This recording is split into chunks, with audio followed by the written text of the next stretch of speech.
ওমরা পালনে সৌদি আরব যাওয়ার পথে হঠাৎ অসুস্থ হয়ে দুবাইয়ের একটি হাসপাতালে ভর্তি হয়েছেন সাবেক স্বরাষ্ট্র প্রতিমন্ত্রী লুৎফুজ্জামান বাবর। শুক্রবার এই তথ্য নিশ্চিত করেছেন বাবরের ব্যক্তিগত সহকারী মির্জা হায়দার আলী। তিনি জানান, ছেলে লাবিব ইবনে জামানকে নিয়ে বৃহস্পতিবার সন্ধ্যা ৬টায় ওমরা পালনের জন্য ঢাকা থেকে এমিরেটস এয়ারলাইন্সের একটি ফ্লাইটে দুবাই হয়ে সৌদি আরবের উদ্দেশ্যে ঢাকা ত্যাগ করেন বাবর। মির্জা হায়দার আলী বলেন, এ সময় ঢাকা থেকে মদিনায় যাওয়ার পথে শ্বাসকষ্টের কারণে বাবর গুরুতর অসুস্থ হয়ে পড়েন।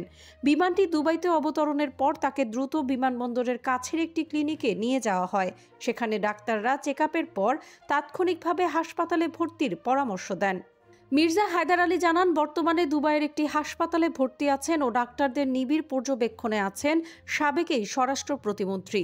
বাবরের বড় ছেলে তার সঙ্গে আছেন। হাসপাতাল থেকে ছাড়া পাওয়ার পর বাবর ওমরা পালনে দুবাই থেকে সৌদি আরব যাবেন। হায়দার আলী বলেন, বাবর ও তার ছেলে লাবিব ইবনে জামান সন্ধ্যা ৬টায় এমিরেটসের একটি ফ্লাইটে মদিনার উদ্দেশ্যে রওনা হন।